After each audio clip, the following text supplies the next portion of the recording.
Imagine Florida's iconic beaches, once bustling with tourists from all over the world, now almost empty. Picture the luxury resorts that were always fully booked standing half vacant, restaurants struggling to fill tables, and attractions that thrived for decades suddenly seeing fewer visitors than ever before. The reason behind this sudden disaster is both political and economic. Canada, one of Florida's most loyal sources of tourism, has decided to boycott the Sunshine State. This isn't a small protest or a minor dip in visitor numbers. We are talking about billions of dollars in lost revenue, countless businesses on the brink of collapse, and a furious Donald Trump demanding immediate answers. Florida, once considered untouchable, now faces a crisis that could fundamentally reshape its economy and reputation. Before we dive further, make sure to hit that like button, subscribe to the channel, and leave a comment with your thoughts. Do you think this Canadian boycott is justified, or is it an overreaction influenced by politics? Share your opinion, because this story goes far beyond just tourism and touches on national and international economic pressures that affect everyone.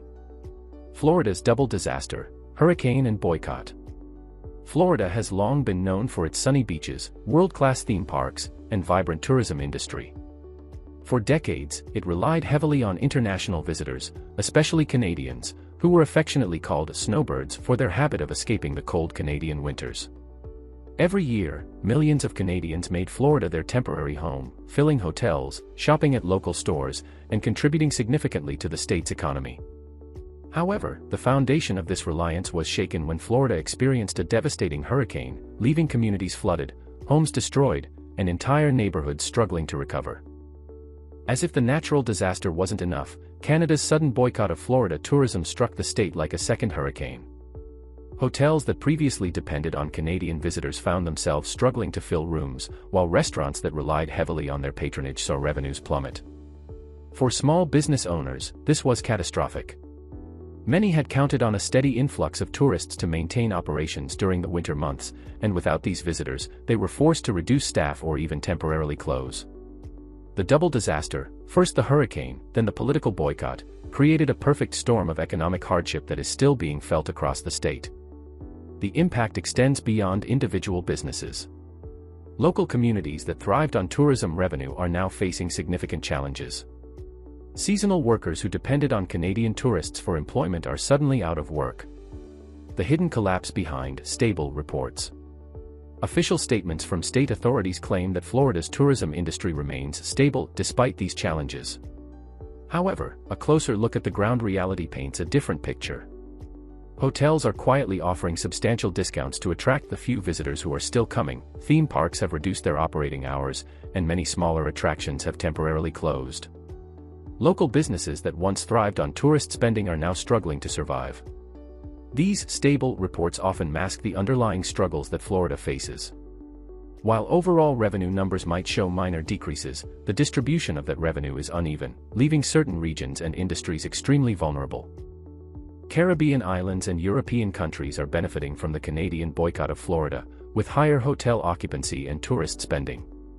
Canadians are choosing longer, immersive vacations abroad instead of short trips to Florida, which strengthens competing destinations and significantly impacts Florida's overall economy and employment. The long-term consequences for Florida. The long-term consequences of this dual crisis are perhaps the most concerning aspect of the story. Losing billions in revenue is serious, but the potential damage to Florida's reputation and the loyalty of international visitors may be even more devastating. Families who establish new vacation habits in Mexico, the Caribbean, or Europe are unlikely to return to Florida in the near future, if ever. Children growing up vacationing in alternative destinations will associate their travel memories with those places rather than Florida, creating a generational shift in travel patterns. Rebuilding trust and reputation is a slow and difficult process. Florida must work hard to convince travelers that the state is a safe, welcoming, and enjoyable destination. Marketing campaigns, incentive programs, and public relations efforts will be essential, but they will require time and investment. Meanwhile, competing destinations are solidifying their hold on the Canadian tourist market, making the challenge even greater. The broader implications for the United States. Florida's crisis is not isolated.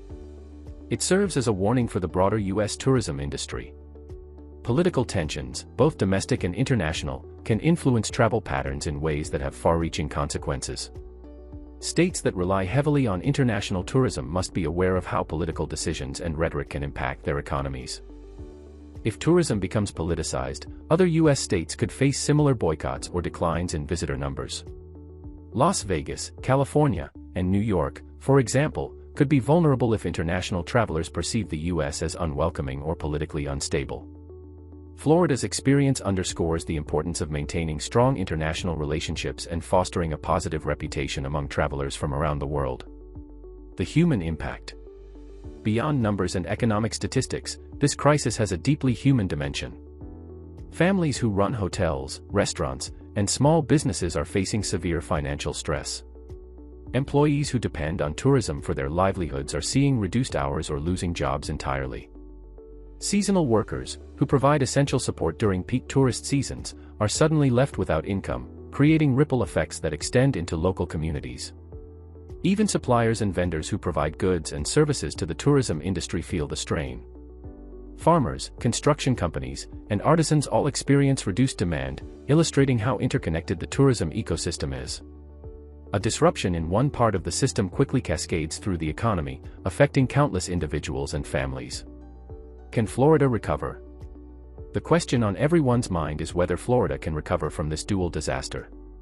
The answer is yes, but it will require a combination of strategic planning, aggressive marketing, and trust building with international travelers.